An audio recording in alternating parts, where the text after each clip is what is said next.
Dans cette vidéo, on va donc voir quelques exemples de recherches sur Parcoursup. Je vais te partager mon écran. J'ai fait quelques recherches sur Parcoursup pour te montrer ce que ça donne sur l'écran, évidemment avec Parcoursup 2023. Si à la fin de cette vidéo, tu as des questions, tu n'hésites absolument pas, tu peux me contacter via les liens qui sont en description. Je te répondrai sans aucun souci et tu peux t'abonner sur mon Instagram. Il y aura plein de choses sur Parcoursup, sur ma newsletter aussi, sur les mails privés. Donc, n'hésite surtout pas à t'abonner. Donc, on commence par une première recherche. On va en faire 3 au total. Je vais te montrer 3 exemples. Première recherche, elle va concerner une formation courte, c'est-à-dire une formation sur 2 ans. Après le bac, là, ça va être en l'occurrence un BTS commerce international. Et avec la carte de départ, on envisage quelqu'un qui peut, a priori, changer d'endroit et aller dans une formation qui se trouve plus ou moins éloignée de chez lui. Donc, tu tapes dans Parcoursup, ici, rechercher une formation BTS Commerce International. BTS Commerce International, c'est donc la formation que tu recherches et tu accèdes à une carte.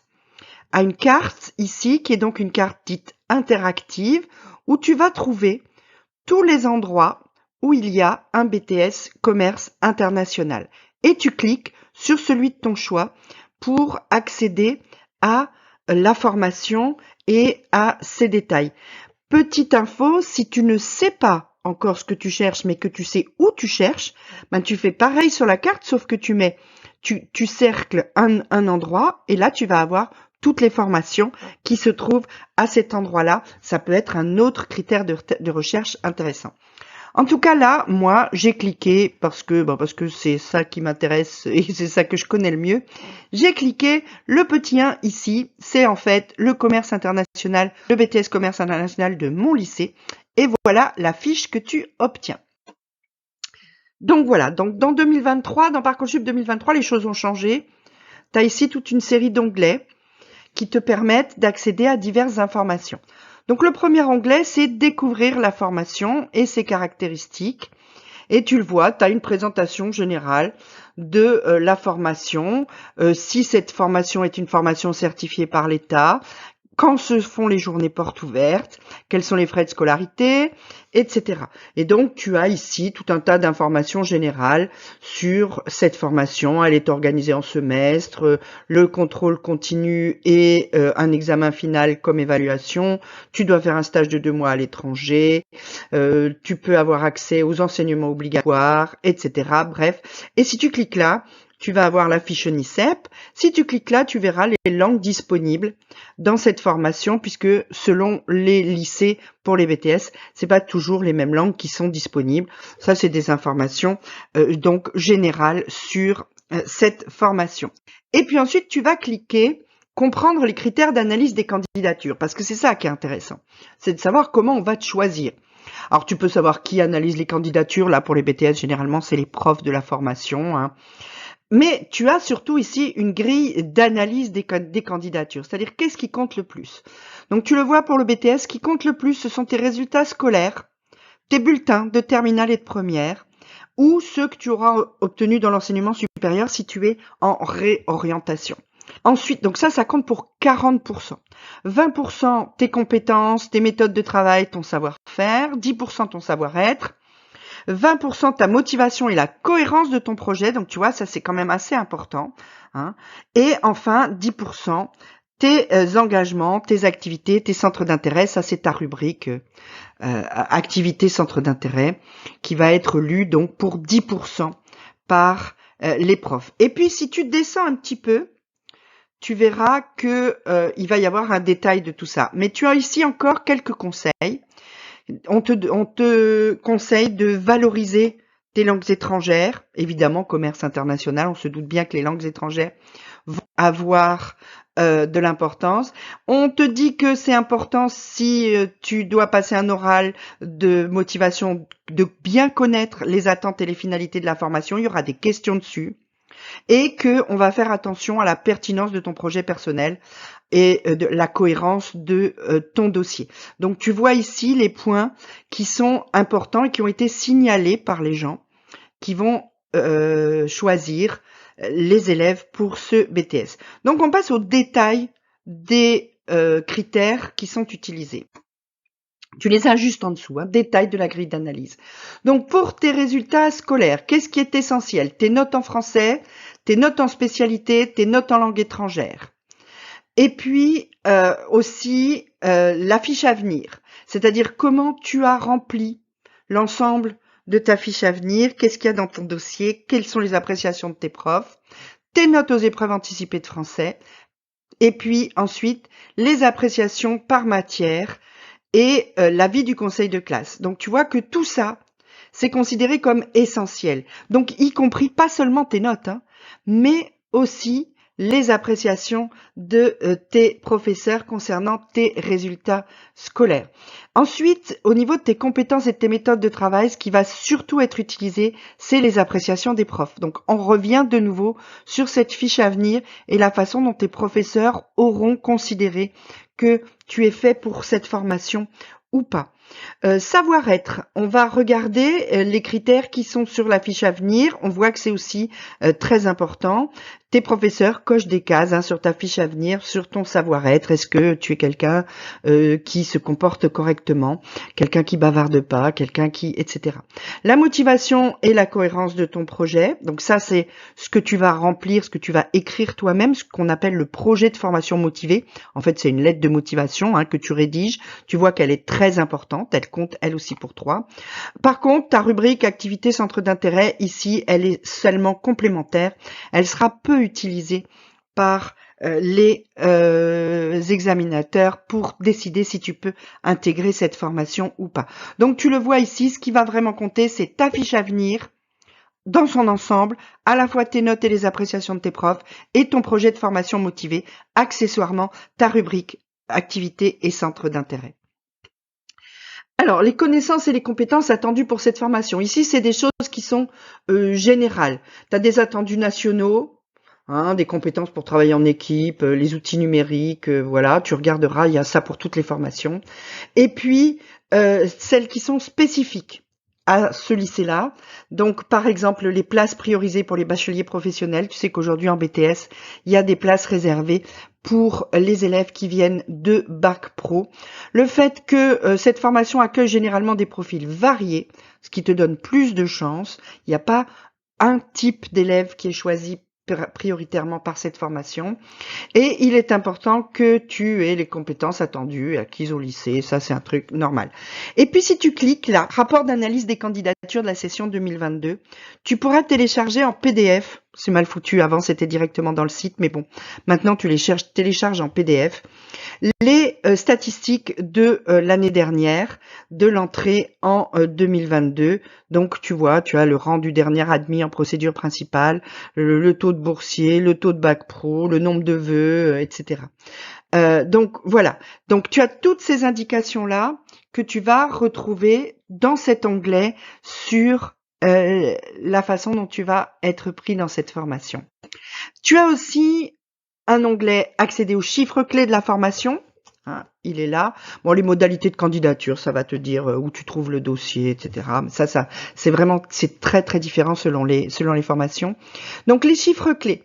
Donc tu auras d'abord la répartition par type de bac des candidats qui étaient en position de recevoir une proposition. C'est pas les gens qui ont été pris, c'est les gens qui ont été en position de recevoir une proposition. Donc voilà, tu as aussi ici finalement le rythme d'envoi des propositions d'admission en 2022. Et tu vois que finalement ça a été fini quasiment à J+30. Donc si tu fais ce genre de demande, si au bout de 30 jours après le début des envois de propositions, tu n'as pas reçu de proposition, c'est généralement que c'est fini. Voilà. Et puis ensuite, l'insertion professionnelle des étudiants. Que deviennent les étudiants après cette formation? 46% sont inscrits en formation en poursuite d'études ou en changement de filière. 24% sont en emploi au bout de 6 mois. 30% sont dans un autre cas. Donc tu le vois ici, des résultats quand même assez mitigés au niveau des résultats. Et puis enfin, tu peux connaître en cliquant sur cet onglet-là les débouchés professionnels. Tu peux devenir avec ce BTS assistant commercial, commerciant export, assistant transitaire, gestionnaire logistique, etc. Voilà. Les poursuites d'études qui sont possibles vont être indiquées ici aussi. Et puis, tu as encore un onglet contacter, échanger avec l'établissement où là, tu auras le numéro de téléphone, l'adresse, etc. de l'établissement. Voilà pour ce BTS. Deuxième recherche. On cherche cette fois une licence non sélective, c'est-à-dire une licence où tu as quasiment, pas 100%, mais tu as peu de sélection et où donc tu as de bonnes chances d'être pris si tu la mets dans tes vœux. Hein, il faut dans tes vœux mettre des vœux, au moins un vœu à sélection faible, histoire d'être sûr d'être pris quelque part, surtout si dans tes premiers vœux, tu as des vœux très sélectifs. Ici, on va faire une licence de droit dans la ville où vit l'élève. Et cette ville, c'est, devine un peu, Dunkerque. Donc, on fait la licence de droit à Dunkerque. C'est pareil, hein, j'ai repris la carte, j'ai tapé licence droit. Et puis, Dunkerque, j'ai cliqué et voilà la fiche. Donc, toujours les mêmes onglets, hein, découvrir les critères de candidature, les chiffres clés, les débouchés, etc. Donc ici, on a une présentation tout à fait banale, c'est une licence de droit comme il y en a partout, avec 3 parcours, un parcours droit, un parcours administration publique, un parcours sciences sanitaires et sociales, bref, une présentation globale de la formation comme tout à l'heure, des frais de scolarité, le jour des journées portes ouvertes, une formation d'État, les langues et les options que tu peux prendre, les aménagements pour les publics à profil particulier. Ça va être par exemple si tu es étudiant handicapé.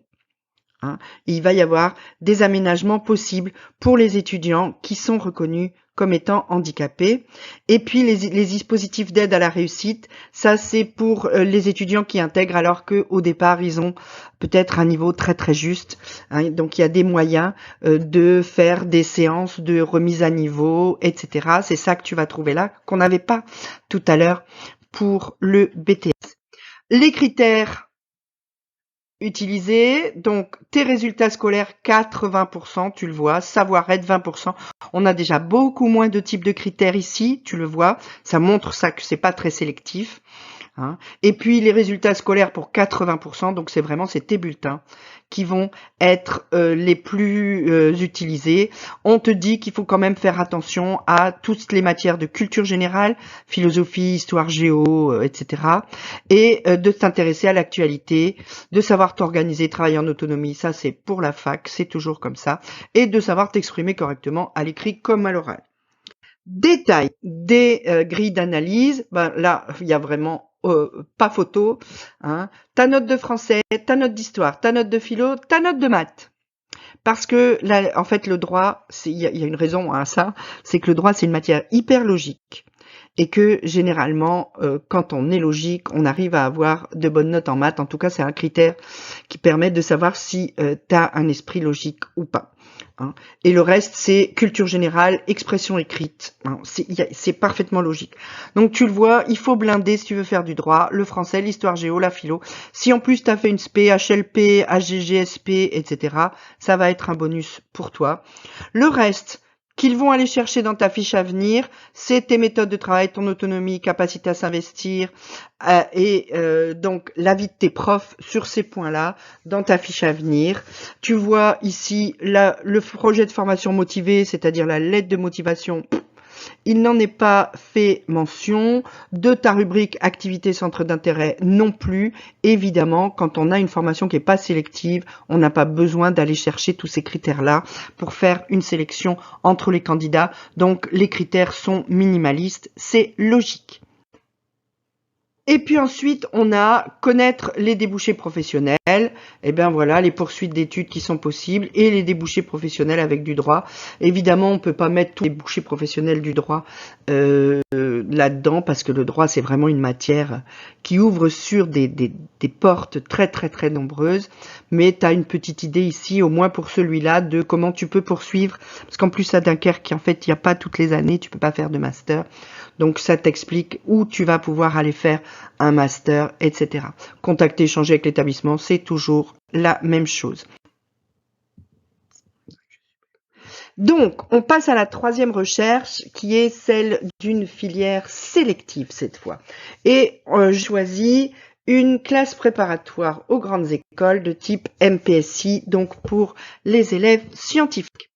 Et cette fois, j'ai élargi un peu la carte et on va aller sur l'île. On va aller sur l'île au lycée Faidherbe, qui est une classe prépa très sélective. Et voici la fiche de cette classe prépa très sélective. On reprend toujours la même présentation sur la première page, les portes ouvertes, le truc de l'État, les langues et options. Là, il y a la possibilité d'un internat. Il y a la possibilité d'un internat et tu le verras quand il sera temps de formuler les vœux. Tu peux formuler un vœu hors internat et un vœu en internat. Ça ne comptera que pour un seul vœu. Donc voilà, tu as les cours que tu vas avoir dans cette prépa, les options qui sont possibles, etc. Pas de souci, tout ça c'est toujours un peu la même chose. Critères d'analyse et de candidature. Et là tu vois, ça se multiplie parce que c'est une filière très sélective. Et donc tes résultats scolaires, ça ne sera plus que 60%. Pour le reste, tu as tes compétences et tes méthodes de travail, 20%. Puis le savoir-être, ton projet de motivation, ton projet motivé et tes activités et centres d'intérêt.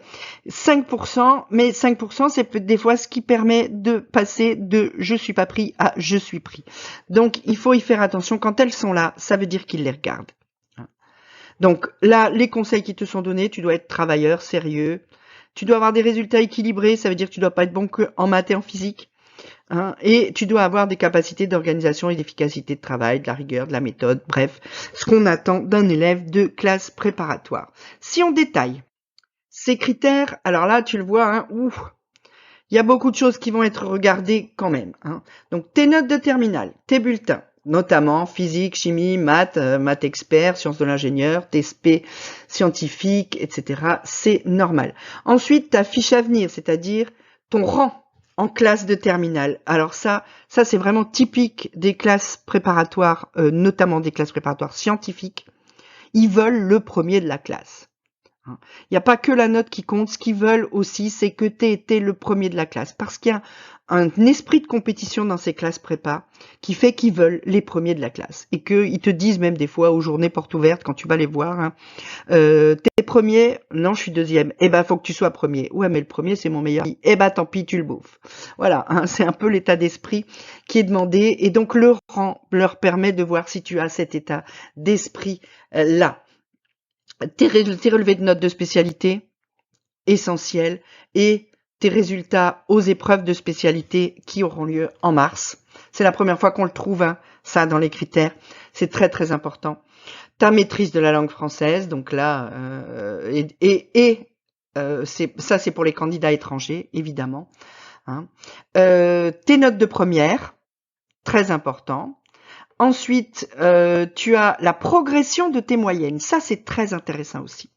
C'est très intéressant et ça te donne de l'espoir si tu es un élève de première, que tu veux faire une CPGE et que pour le moment, tu es un petit peu trop moyen à ton goût.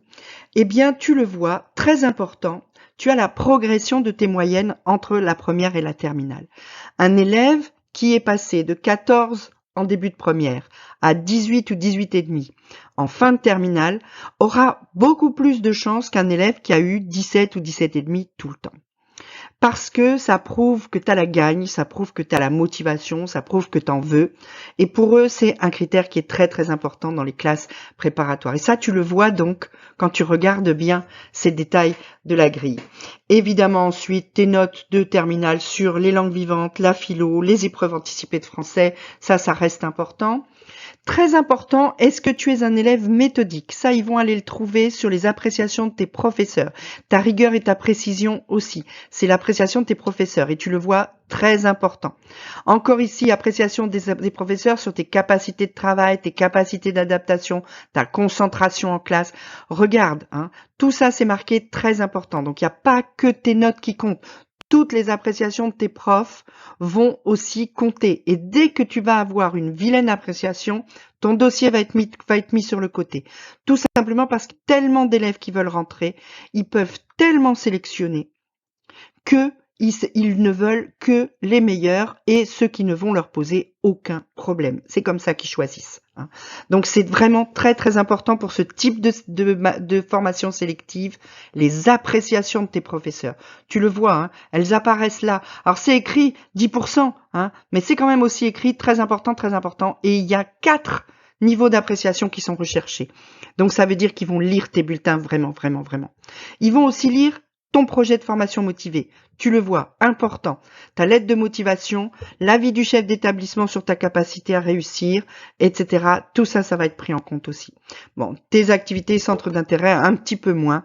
Mais si tu as participé à des trucs type maths en jean, Olympiade des maths, concours kangourou, tous ces trucs-là, concours généraux, tous ces trucs-là, il faudra que tu le mettes. Et puis on a ensuite les informations sur les parcours d'études qui sont conseillés. Là, c'est essentiellement les SP qui te sont conseillés pour pouvoir suivre cette formation, les attendus nationaux. Et quand tu cliques sur rapport d'analyse, tu as ici les statistiques. Hein, et tu le vois, hein, elle apparaît très très facilement là.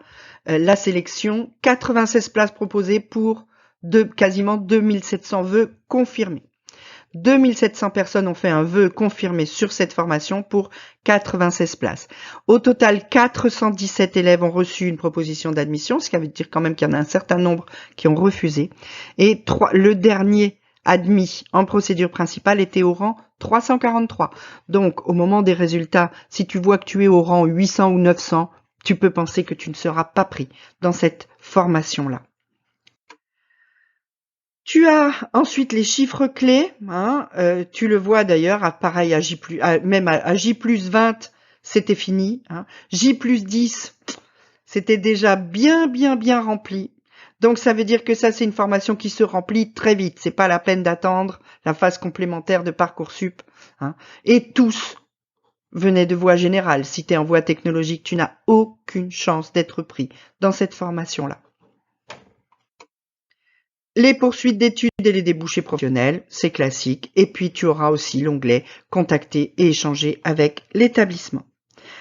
Voilà, on en a fini avec cette recherche sur Parcoursup. C'était un petit peu long, mais je pense que c'est intéressant que tu puisses voir tout ce que tu peux trouver sur ce site Parcoursup dans sa version 2023. Je te répète que si tu as une question, tu peux me la poser en commentaire, mais surtout si tu veux tout au long de cette procédure Parcoursup, plus de conseils, plus de détails et plus d'informations, tu peux cliquer les liens dans la description, t'abonner à mes mails et à mon Instagram. En attendant, petit pouce bleu, petit abonnement, petite cloche. À très vite.